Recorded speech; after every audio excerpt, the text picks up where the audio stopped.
Thank you all. Thank you. Please, please. It's so great to be back in Wisconsin. Am I saying it right? Wisconsin. All right. I got a thumbs up from a couple of these congressmen, so I must be doing it okay.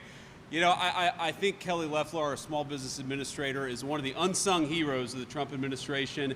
She has single-handedly rooted out hundreds of millions of dollars, I should say, and on to billions of dollars over the next couple of years of fraud against the American people. So we got to give it up for Kelly. She's doing a great job for all of us, saving us some money. I will say I took special note of one thing that she said, though. Kelly said that I'm the coolest vice president in American history, and I said, Kelly, that is a low standard.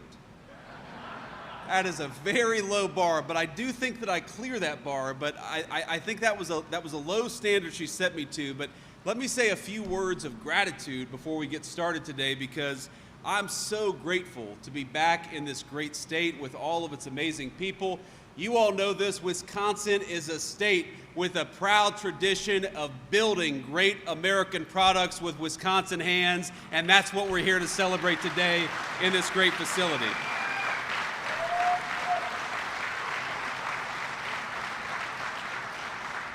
Now, that would not be possible, of course, without the workers and the leadership of Point Precision. And I've been learning a little bit about this facility just because I knew I was going to come here today. 165 great Wisconsin employees making great American products at a good wage. This is a place that rewards dignified work, and this is a place that makes America and the whole community richer. So you guys should be proud of yourselves. I want to thank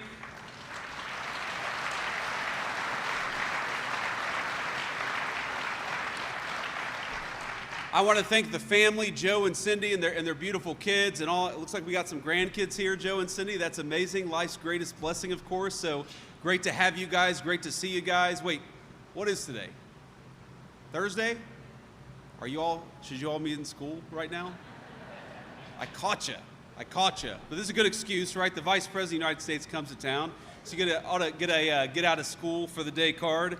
But I want to thank a couple of other people here, because all the things that I'm going to talk about, all the things we've been doing in the Trump administration would have been impossible without a couple of great congressional allies. And so in particular, I want to call out Representative Derek Van Orden. My dear friend Derek, it's hard to miss him. Thank you.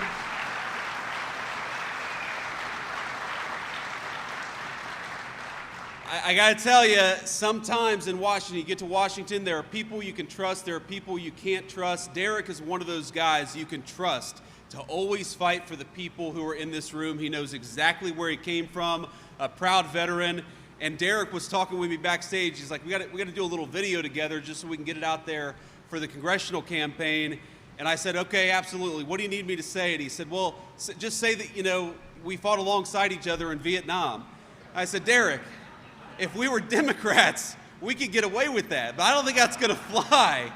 We're Republicans. These media reporters are not going to let us get away with that, but there are so many great things about Derek, but all of the amazing things. No taxes on tips, that happened because of Derek. No taxes on overtime, that happened because of Derek. No taxes on Social Security, that happened because of Derek. So if you are a citizen in this district and you see a big tax refund check come next month or the month after that, whenever you file your taxes, remember it was Derek Van Orden who made it happen, and it was congressional Democrats who tried to stop it. So we're going to send Derek Van Orden back to Washington? Yes.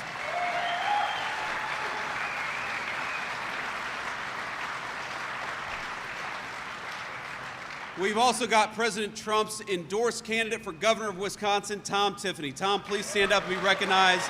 Another great guy.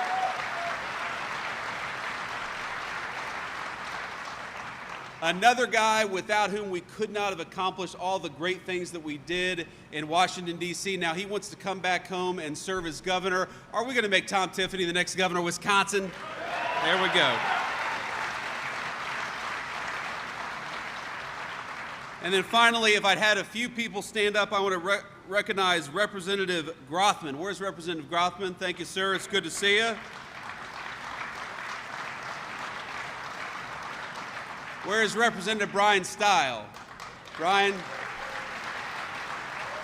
A great guy. We're not in Brian's district, but a great guy.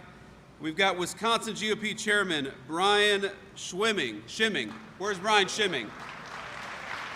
Thank you. State Treasurer John Lieber. Where's John Lieber? Thank you, man. Thank you for your service. And finally, State Senate President Patrick Teston. Patrick, where are you? Thank you.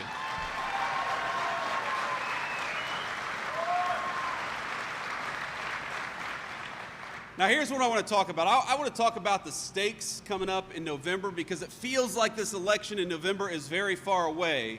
But if anything, the State of the Union should have showed us that we cannot give power back to congressional Democrats. Now, I am fundamentally an optimist about this country. I believe most people, most human beings, most American citizens, whether they got a D next to their name or an R next to their name, or they have no political affiliation, they're good people.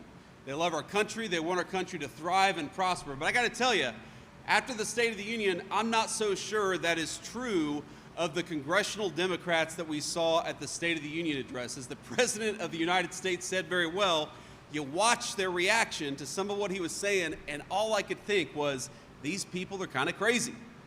These congressional Democrats, if you think about all of the things that they were doing, and I got to tell you, of course, I've got the best seat in the House in many ways, right? I'm sitting right next to the Speaker of the House. I'm sitting right behind the President of the United States, and I've got one internal monologue going on, one thought in my head the whole time, which is, don't make a stupid face for 2 hours, which is hard for me, when you're on TV for 2 hours and the Democrats are doing crazy things. So I'll give you a little lay of the land. So to the left, my left, is all of the Republicans, okay, because I'm sitting right behind the president. And to my right is some Republicans, but mostly the Democrats. And so I see the reaction of all the congressional Democrats, and it's one of the most amazing things I've ever seen. So you say, like, for example, you had this beautiful little girl, had such a sweet moment with her dad. You may have remembered. She was probably 6 years old. She had been assaulted by an illegal immigrant. She had had a very bad, I think, medical prognosis, but it turned out that she was okay. This 6-year-old girl, hurt by a human being who never should have been in this country in the first place, who was led into this country by Joe Biden and the Democrats, and she's hugging her dad, and she's so excited, and you can tell, and I think everybody's heart feels very, you get that warm and fuzzy feeling, and then I look over at the congressional Democrats, and they're just scowling. They cannot clap their hands for a 6-year-old who survived an attack from an illegal alien. What is that? What kind of a person can't stand up and cheer for an innocent young girl who's doing well, who's showing the entire country strength and resilience?